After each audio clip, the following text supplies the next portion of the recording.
Hello everyone, welcome back to my channel. दोस्तों, प्रस्तुत है आज की ब्रेकिंग न्यूज। प्रदेश में सबसे पहले बीएसए मैनपुरी का एकदम नया आदेश। शिक्षा मित्रों के लिए पुरानी व्यवस्था लागू, ग्राम शिक्षा समिति से रिव्यूनल कराएं। एक दफ्तर में 5 वर्ष बिता चुके बेसिक माध्यमिक के बाबू हटेंगे, जिले में ही दूसरे कार्यालय में किया जाएगा तबादला। नई शिक्षक भर्ती के लिए प्रशिक्षुओं ने बेसिक शिक्षा मंत्री को लिखा पत्र। लखनऊ समेत कई हिस्सों में बदला मौसम का मिजाज, तापमान में आई गिरावट। स्कूलों में शिक्षकों की कमी, 2 प्राथमिक और 4 उच्च प्राथमिक विद्यालयों में केवल एक शिक्षक ही तैनात। शिशु की देखभाल के लिए पितृत्व अवकाश बढ़ाने की सिफारिश। आइए देखते हैं दोस्तों खबरें विस्तार से। जी हाँ दोस्तों, आप देख पा रहे हैं खबरें विस्तार से कि इसमें यह यूट्यूब चैनल पर यह आदेश है। कार्यालय जिला बेसिक शिक्षा अधिकारी मैनपुरी, अति आवश्यक महत्वपूर्ण समयबद्ध। पत्रांक बेसिक ये है और दिनांक 18 जून 2022 है। समस्त खंड शिक्षा अधिकारी जनपद मैनपुरी। विषय है शिक्षा मित्रों की संविदा अवधि एवं नवीनीकरण प्रक्रिया संबंधी शासनादेश में संशोधन के संबंध में। उपर्युक्त विषय के संबंध में आपको अवगत कराना है कि महानिदेशक स्कूल शिक्षा एवं राज्य परियोजना निदेशक कार्यालय समग्र शिक्षा विद्याभवन निशादगंज लखनऊ ने अपने पत्रांक संख्या ये दिनांक 16 जून 2022 के साथ विशेष सचिव उत्तर प्रदेश शासन द्वारा निर्गत शासनादेश संख्या ये दिनांक 15 जून 2022 की प्रति संलग्न कर शिक्षा मित्रों की संविदा अवधि एवं नवीनीकरण प्रक्रिया संबंधी शासनादेश का अनुपालन किए जाने के निर्देश प्रदान किए हैं, जो निम्नवत है। शिक्षा मित्रों को सत्र में पूर्व की भांति अधिकतम 11 माह का मानदेय देय होगा। शिक्षा मित्रों की संविदा की समय अवधि 16 जून से 31 मई तक होगी, किंतु उक्त अवधि में शीतकालीन अवकाश 31 दिसंबर से 14 जनवरी को संविदा अवधि में आगणित नहीं किया जाएगा और न ही उक्त अवधि का मानदेय देय होगा। प्रतिवर्ष शिक्षा मित्रों का नवीनीकरण किया जाएगा। सत्र में यदि किसी शिक्षा मित्र का शिक्षण कार्य एवं आचरण संतोषजनक नहीं रहा तो ग्राम शिक्षा समिति 31 मई तक तथ्यात्मक आपत्ति प्रस्ताव जिला बेसिक शिक्षा अधिकारी को उपलब्ध कराएगी। जिला बेसिक शिक्षा अधिकारी ऐसे सभी प्रस्तावों को दिनांक 5 जून तक जिलाधिकारी को प्रस्तुत करेंगे। यदि जिलाधिकारी संतुष्ट हो जाए कि शिक्षा मित्र के द्वारा अपने कर्तव्यों के निर्वहन करने में शिथिलता बरती गई है तो उक्त शिक्षा मित्र का नवीनीकरण नहीं किया जाएगा, अन्यथा स्थिति माना जाएगा। जिलाधिकारी द्वारा जिला बेसिक शिक्षा अधिकारी द्वारा प्रस्तुत प्रस्ताव पर 10 जून तक प्रत्येक दशा में निर्णय ले लिया जाए। उपरोक्त शासनादेश एवं महानिदेशक स्कूल शिक्षा एवं राज्य परियोजना निदेशक कार्यालय समग्र शिक्षा विद्याभवन निशादगंज लखनऊ के पत्र दिनांक 16 जून 2022 के अनुपालन में आपको तत्काल प्रभाव से निर्देशित किया जाता है कि आप अपने विकासखंड की ग्राम सभाओं में कार्यरत शिक्षा मित्रों के नवीनीकरण हेतु प्रस्ताव दिनांक 25/6/2022 तक संकलित कर संलग्न प्रारूप पर प्रस्ताव कृतिदेव 10 पर तैयार कराकर सॉफ्ट एवं हार्ड कॉपी में प्राप्त करना सुनिश्चित करें। इस बात का विशेष ध्यान रहे कि इस कार्य में किसी प्रकार की कोई शिथिलता न बरती जाए। संलग्न प्रारूप उक्त कमल सिंह, जिला बेसिक शिक्षा अधिकारी मैनपुरी। स्कूलों में शिक्षकों की कमी। गंज मुरादाबाद प्रसिद्धि स्कूल खुल गए हैं, लेकिन गंज मुरादाबाद ब्लॉक के 6 विद्यालय ऐसे हैं जिनमें शिक्षकों की कमी है। 100 से अधिक छात्र संख्या वाले 2 प्राथमिक और 4 उच्च प्राथमिक विद्यालयों में केवल एक शिक्षक ही तैनात हैं। कलवारी महमदाबाद उच्च प्राथमिक विद्यालय में छात्रों की संख्या 153 है। सभी कक्षा और विषयों को पढ़ाने की जिम्मेदारी प्रभारी शिक्षक अवधेश कटियार पर है।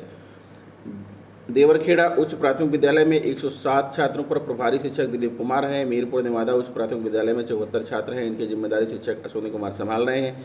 रोशनाबाद उच्च प्राथमिक विद्यालय में 57 छात्रों का भविष्य संवारने की जिम्मेदारी शिक्षक मुदित कुमार पर है। मुरादपुर प्राथमिक विद्यालय में 64 छात्रों को शिक्षक दिव्यम शिक्षित पढ़ा रहे हैं। बीईओ ओम प्रकाश वर्मा ने बताया कि शिक्षकों की कमी होने से आवश्यकता के अनुसार तैनाती नहीं हो पाई है। इस संबंध में दोनों विभागों के मंत्रियों के बीच हुई बैठक में तय किया गया कि लिपिकों के लिए मुख्यमंत्री द्वारा अनुमोदित स्थानांतरण नीति के अनुसार कार्रवाई की जाए। इसी क्रम में तय हुआ कि प्रदेश के विभिन्न राजकीय कार्यालयों जैसे मंडलीय संयुक्त शिक्षा निदेशक, मंडलीय सहायक शिक्षा निदेशक, बेसिक मंडलीय उप शिक्षा निदेशक माध्यमिक और DIOS व बीएसए कार्यालयों में कार्यरत समूह के कर्मियों का 5 वर्ष को आधार बनाते हुए तबादला किया जाए। इसी कड़ी में तय हुआ कि लिपिक जिनका संयुक्त स्थानांतरण अपर शिक्षा निदेशक बेसिक उत्तर प्रदेश प्रयागराज द्वारा किया जाना है, उनके संबंध में जल्द कार्रवाई पूरी की जाए ताकि उसके बाद मंडल स्तर के स्थानांतरण संयुक्त शिक्षा निदेशक माध्यमिक शिक्षा विभाग द्वारा किया जाए। अपर मुख्य सचिव आराधना शुक्ला ने अपर शिक्षा निदेशक बेसिक से संयुक्त स्थानांतरण के संबंध में कार्रवाई 22 जून तक करने के लिए कहा। उन्होंने माध्यमिक शिक्षा विभाग के अधीनस्थ कार्यालयों में कार्यरत समूह के 3 वर्ष से एक पटल पर कार्यरत कर्मियों का पटल परिवर्तन भी समय से करने को कहा है। एक दफ्तर में 5 वर्ष बिता चुके बेसिक माध्यमिक के बाबू हटेंगे, जिले में ही दूसरे कार्यालय में किया जाएगा तबादला। प्रदेश में माध्यमिक व बेसिक शिक्षा विभाग के अंतर्गत विभिन्न कार्यालयों में अपने संपूर्ण सेवाकाल में 5 वर्ष की सेवाएं पूरी कर चुके समूह के कर्मचारियों का तबादला किया जाएगा। ऐसे कर्मचारियों का तबादला उसी जिले के किसी दूसरे कार्यालय में किया जाएगा। अपरिहार्य परिस्थिति में या जिला या मंडल के बाहर भी भेजे जा सकते हैं। Uttar Pradesh weather update. लखनऊ समेत कई हिस्सों में बदला मौसम का मिजाज, तापमान में आई गिरावट। उत्तर प्रदेश के कई इलाकों में गुरुवार को चिलचिलाती गर्मी और तेज धूप से थोड़ी राहत मिली। आज लखनऊ सहित प्रदेश के ज़्यादातर हिस्सों में आसमान में आंशिक रूप से बादल छाए रहे, जिसकी वजह से तापमान में गिरावट दर्ज की गई है। भारतीय मौसम विज्ञान विभाग के मुताबिक प्रदेश में अलग अलग जगहों पर अगले 5 से 6 दिनों में बारिश के आसार हैं। इस दौरान 30 से 40 किलोमीटर प्रति घंटे की रफ्तार से हवा भी चलेगी। अमौसी स्थित आंचलिक मौसम विज्ञान केंद्र के निदेशक जेपी गुप्ता ने बताया कि राजधानी समेत प्रदेश के कई जिलों में रामपुर, बरेली, हरदोई, सीतापुर, बाराबंकी, उन्नाव, रायबरेली, फैजाबाद, अमेठी, सुल्तानपुर, बहराइच, श्रावस्ती, गोंडा, बस्ती, गोरखपुर समेत आसपास के जिलों में गरज चमक के साथ बारिश के आसार हैं। गुरुवार और शुक्रवार को ज़्यादा बारिश की संभावना है। इन 2 दिनों की बारिश के आधार पर मानसून की स्थिति भी साफ हो जाएगी। बेसिक शिक्षा न्यूज़। नई शिक्षक भर्ती के लिए प्रशिक्षुओं ने बेसिक शिक्षा मंत्री को लिखा पत्र। अध्यापक पात्रता परीक्षा पास प्रशिक्षुओं ने रविवार को शिक्षक भर्ती के लिए पत्र लिखने का अभियान चलाया। शिक्षक प्रशिक्षुओं ने बेसिक शिक्षा राज्य मंत्री स्वतंत्र प्रभार संदीप सिंह को पत्र लिखकर शिक्षक भर्ती की मांग की है। टेट पास प्रशिक्षुओं के प्रतिनिधिमंडल पंकज मिश्र ने बताया कि बेसिक शिक्षा विभाग में 2018 जनवरी के बीते 4 सालों में किसी भी प्रकार की भर्ती नहीं आई है। इस बीच करीब हर वर्ष प्रशिक्षण होते रहे और लाखों लोग टेट सीटेट पास करके भर्ती के इंतजार कर रहे हैं। 2009 टेट और 2021 टेट होने के बाद भी विभाग की तरफ से भर्ती नहीं हुई, जबकि कई बार कमेटियां बनी लेकिन रिपोर्ट सामने नहीं आई।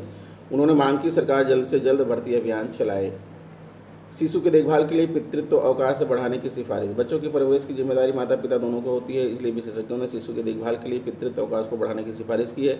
इससे माताओं पर बोझ कम हो सकेगा और दोनों मिलकर शिशु की बेहतर परवरिश कर सकेंगे। इस समय केंद्र सरकार के नौकरियों में 15 दिनों का पितृत्व अवकाश मिलता है, जबकि निजी क्षेत्र में पितृत्व अवकाश के लिए कोई स्पष्ट नीति नहीं है। 26 सप्ताह 6 महीने के मातृत्व अवकाश का प्रावधान है। मातृत्व लाभ अधिनियम पर कानून समीक्षा परामर्श के विशेषज्ञों ने इसके साथ ही अधिक महिला श्रमिकों को रोजगार देने के लिए नियोक्ताओं को प्रोत्साहित करने की भी सिफारिश की। राष्ट्रीय महिला आयोग NCW ने शनिवार को कहा कि इस बैठक का उद्देश्य महिलाओं को प्रभावित करने वाले कानून की समीक्षा और विश्लेषण करना और किसी भी कमी को दूर करने के लिए संशोधन की सिफारिश करना था। विशेषज्ञों द्वारा दिए गए कुछ महत्वपूर्ण सुझावों में पितृत्व अवकाश की अवधि को बढ़ाना शामिल है, ताकि बच्चों की परवरिश का बोझ माता पिता दोनों के बीच समान रूप से साझा किया जा सके। वाराणसी में हुई बारिश। वाराणसी में गुरुवार को बारिश हुई है। 60% नमी और 4 किलोमीटर की रफ्तार से चलती हवा के कारण लोगों को राहत मिलती दिख रही है। दिन में बारिश की संभावना 48% है, मतलब दिन में कई बार बारिश हो सकती है।